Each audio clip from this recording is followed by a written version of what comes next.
2019లో YCP ప్రభుత్వం అధికారంలోకి వచ్చిన తర్వాత ఎక్కడ కూడా ఇసుక అక్రమ రవాణా జరగకుండా ఉండేందుకు తగు చర్యలు చేపట్టారు.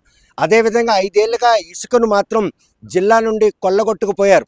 వంశధార, నాగావళి, బాహోదే, మహేంద్రత అనే నదులు ఈరోజు వారి నిజ స్వరూపం కూడా మారిపోయింది. ఎక్కడ ఇసుక తెన్ను కనబడితే అక్కడే దోచుకోవడం మొదలుపెట్టారు. అయితే ప్రభుత్వం మారిన తర్వాత మాత్రం పోలీస్ స్టేషన్ వద్ద 5 ఏళ్లుగా ఎక్కడ కూడా ఒక్క అక్రమ ఇసుక తరలింపు వాహనాన్ని కూడా పట్టుకోలేని నేపథ్యంలో ప్రభుత్వం మారిన వెంటనే ఇక్కడ రూరల్ పోలీస్ స్టేషన్ బారులు తేలినటువంటి ఈ అక్రమ ఇసుక వాహనాలు చూస్తుంటే ఇవన్నీ కూడా అక్రమంగా ఇసుక తరలిస్తున్నటువంటి వాహనాలను పట్టుకున్నారు.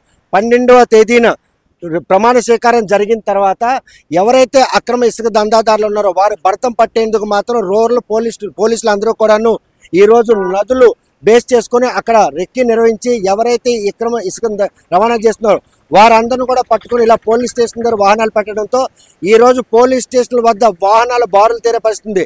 5 ఏళ్ళుగా ఒక్క వాహనాన్ని కూడా పట్టుకోలేనటువంటి పోలీసులు ఈరోజు కూటమి ప్రభుత్వం వచ్చిన తర్వాత అక్రమ ఇసుక రవాణా దందాదారులపై మాత్రం ఉక్కు పాదం మోపారనడానికి ఈ వాహనాలే మనకి ప్రత్యక్ష నిదర్శనంగా నిలుస్తున్నాయి.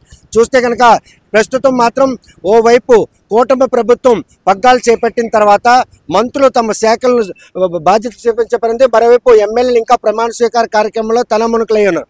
పాత వైసీపీ నాయకులు ఎవరైతే ఉన్నారో ఈ అక్రమ ఇసుక దందాదారులకు 5 ఏళ్ళుగా పరిచయం ఉన్న వారంతా కూడాను ఈరోజు ఇసుకను యథేచ్ఛగా అక్రమ రవాణా చేసేందుకు వారు చేస్తున్న ప్రయత్నంలో పోలీసులకు ఇచ్చినటువంటి పాత గైడ్ లైన్స్ ఏవైతే ఉన్నాయో వీటికి సంబంధించినటువంటి గతంలో జేపీ గ్రూప్ కావచ్చు లేకపోతే ఇతరత్ర గ్రూపులు ఏవి కూడాను వాళ్ళు మొత్తం అక్కడ నుండి ఖాళీ చేయడంతో వీరు మాత్రం యథేచ్ఛగా లోకల్గా ఉన్న నాయకులు అండదండలతో అక్రమంగా జిల్లా నుండి అక్రమ ఇసుక దందాను చేస్తున్న విషయం తెలిసి ఈరోజు నదుల వద్ద ఎక్కడైతే రీచ్లు ఉన్నాయో ఆ రీచ్ల వద్ద మాత్రం వాహనాలు లోపలికి వెళ్లకుండా అక్కడ సెంచులు తవ్వేసి మరీ వాహనాలు దిక్కుడు చేశారు. రోడ్డు ఎక్కిన వాహనాలు మాత్రం ఇలా పట్టుకొని పోలీస్ స్టేషన్ వద్ద పెట్టి కేసులు నమోదు చేశారు.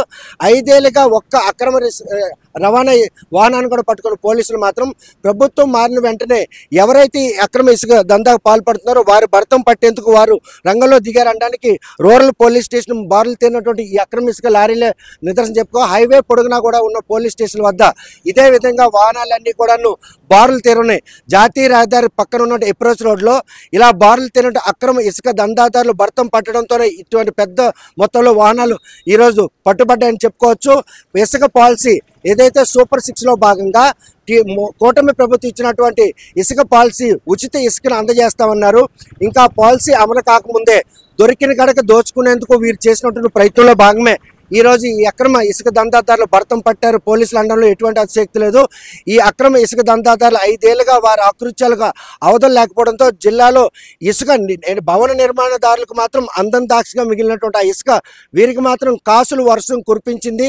ప్రభుత్వ అండదండలతో ఇసుకను కొల్లగొట్టేందుకు ఇటు వైసీపీ నాయకులతో పాటు ఏదైతే నిర్దేశించినటువంటి సంస్థలు ఉన్నాయో వారు కూడాను ఇసుకను కొల్లగొట్టేందుకు చేసిన ప్రయత్నం నదులు నిజస్వరూపం మారిపోయి రేపు గనక వరదలు వస్తే ఆ వరదల కారణంగా నది దిశ మారి ఎక్కడ గ్రామాలు ముంపుకు గురవుతున్నటువంటి ఒక దుశ్చర్యకు పాల్పడ్డారనడంలో ఎటువంటి అస్థితులు. నాగావళి, వంశధార ఈ రెండు కూడాను శ్రీకాకుళం పట్టణ సమీపంలో ఆమదాలవలస కావచ్చు, నరసనపేట, శ్రీకాకుళం టౌన్. నాగావళి నది అయితే మాత్రం శ్రీకాకుళం నడిబొట్టు నుండి ప్రవహిస్తుంది. అందులో నుండి ఇసుక తిన్ను కనబడిందే దోచుకునే పరిస్థితి ఉంది. ఈ రోజు కనుక దాన్ని కట్టడి చేయకపోతే రేపు ఉచిత పాలసీ కనుక అమలు చేస్తే ఆ ఉచిత పాలసీ భాగంగా భవన నిర్మాణం కావచ్చు లబ్ధిదారులకు ఇసుక ఏ విధంగా అందుబాటులోకి వస్తుంది. ఇప్పటి వరకు టన్ను 3 నుండి 6,000 రూపాయల అమ్మకంగా జరిగింది. అటువంటి తరుణంలో ఇటువంటి అక్రమ ఇసుక దందాదారులు భర్తలు పట్టడంతో ఈరోజు భవన నిర్మాణ రంగం మాత్రం ఊపందుంది అనుకోవచ్చు. ఇసుక అందుబాటులోకి రావడం, నిర్మాణాలు యథేచ్ఛగా సాగుతున్నాయి. వారికి ఇసుక కొరత తీరిందన్నటువంటి ఒక సంతృప్తి మిగిలి ఈ తరుణంలో ఇదే అదునని అక్రమ ఇసుక దందాదారుల మధ్య పూర్తి స్థాయిలో ఇసుకను దోచుకుపోతున్నారు. వాటిని అరికట్టేందుకు చేసినటువంటి ప్రయత్నంలో పోలీసులు ఎక్కడికక్కడ తనిఖీలు నిర్వహించి జాతీయ రహదారిపై అక్రమ ఇసుక ఎవరైనా చేపడితే ఆ అక్రమ ఇసుకను మాత్రం కట్టడి చేసేందుకు చేసిన ప్రయత్నంలో భాగంగానే ఈరోజు లారీలన్నీ పట్టుకోవడం జరిగింది. 5 ఏళ్లుగా యథేచ్ఛగా ఇసుకను అక్రమంగా దందా చేసుకుంటూ తరలించుకుపోయినటువంటి వైసీపీ ప్రభుత్వం చేసినటువంటి ఆ దుశ్చర్యలు మాత్రం కూటమి ప్రభుత్వం కంకణం కట్టుకుందనడంలో ఎటువంటి అతిశక్తి లేదు. అందులో భాగంగానే బారులు లేనటువంటి ఈ వాహనాలు ఏవైతున్నాయో ఇవన్నీ కూడా అక్రమ ఇసుక వాహనాలు. ఈ వాహనాలు ఎట్టి పరిస్థితుల్లో కూడాను సీజ్ చేసి వారిపై కేసులు నమోదు చేశారు. ఇప్పటికైనా అక్రమ ఇసుక దందాదారులు భర్తం పట్టినటువంటి అధికారులు తీసుకున్న ఈ చొరవను మాత్రం జిల్లా వ్యాప్తంగా భవన నిర్మాణ కార్మికులు అయితేనేమి లబ్ధిదారులు చాలా హర్షం వ్యక్తం చేస్తున్నారు. నిన్న మొన్నటి వరకు అందరం దాక్షిగా మిగిలినటువంటి ఈ ఇసుక ఈరోజు సామాన్యులకు అందుబాటులోకి రావడం, భవన నిర్మాణానికి ఆటంగా ఉన్న ఇసుక ఈరోజు ఉచిత ఇసుక పాలసీ కనుక అమలు చేస్తే వారికి కూడాను ఇది చాలా ఊరటనిచ్చే పరిస్థితి. ఏదైతే తవ్వకాలు చేపట్టిన జేసీబీలు, లారీలు ఇవన్నీ కూడాను పూర్తి స్థాయిలో సీజ్ చేశారు.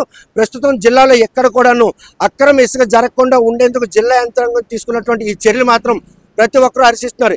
ఇదే పాలసీ కనుక రేపు కూటమి ప్రభుత్వం ఉచిత ఇసుక పాలసీని అమల్లో తెచ్చినట్టయితే భవన నిర్మాణ రంగంతో పాటు సొంతింటి నిర్మాణం చేపట్టిన లబ్ధిదారులకు కూడా చాలా బాసటగా నిలుస్తుంది. ఇప్పటికే భవన నిర్మాణకు మూల సరుకైనటువంటి ఇసుకను ఇలా అక్రమంగా తరలించుకుపోయినటువంటి గత ప్రభుత్వంలో జరిగిన తప్పిదాలు ఈరోజు కూటమి ప్రభుత్వం మాత్రం కట్టడి చేస్తున్న ప్రయత్నంలో ఈరోజు అక్రమ ఇసుక దందాదారులు మాత్రం ఉక్కుపాదం మోపుతున్నారు. పోలీసులతో పాటు సంబంధిత అధికారులు అందరూ కూడాను ఇటు నదీ పరివాహ ప్రాంతంలో ఎక్కడైతే రీచ్లు ఉన్నాయో రీచ్ల్లోకి వాహనాలు దిక్కకుండా ఉండేందుకు స్టెంచిల్ని కూడా తవ్వి అక్కడ ఉన్నటువంటి ఎవరైనా దందాదారులు ఉంటే వారిని కూడా ముందస్తుగా అరెస్టులు చేస్తున్నారు. రోడ్డుపై కనుక అనుమతి లేకుండా అక్రమంగా తరలించి ఇసుక లారీ కనబడితే మాత్రం వాటిని వెంటనే పట్టుకొని వాటిపై కేసులు నమోదు చేయడంతో పాటు ఆ సిబ్బందిని అరెస్ట్ చేస్తున్నారు. ఈ పరిణామాలు మాత్రం ఈరోజు భవన నిర్మాణ రంగానికి ఒక మంచి రోజులు వచ్చాయని చెప్పుకోవచ్చు. కార్మికులకు ఉపాధితో పాటు సొంతింటి నిర్మాణం చేపట్టినటువంటి నిర్మాణదారులకు కూడాను ఆర్థికంగా కొంత బాసట కలిగే పరిస్థితి ఉంది.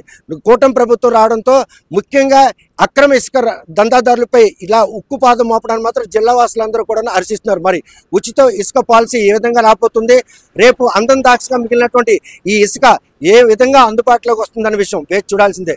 వీడియో జర్నలిస్ట్ రామకృష్ణతో సత్యం, RTV శ్రీకాకుళం. మరిన్ని వీడియోస్ కోసం ఛానల్ ని సబ్స్క్రైబ్ చేయండి. లేటెస్ట్ అప్డేట్స్ కోసం వాట్సాప్ ఛానల్ ని ఫాలో చేయండి. అండ్ లింక్ డిస్క్రిప్షన్ లో ఉంది.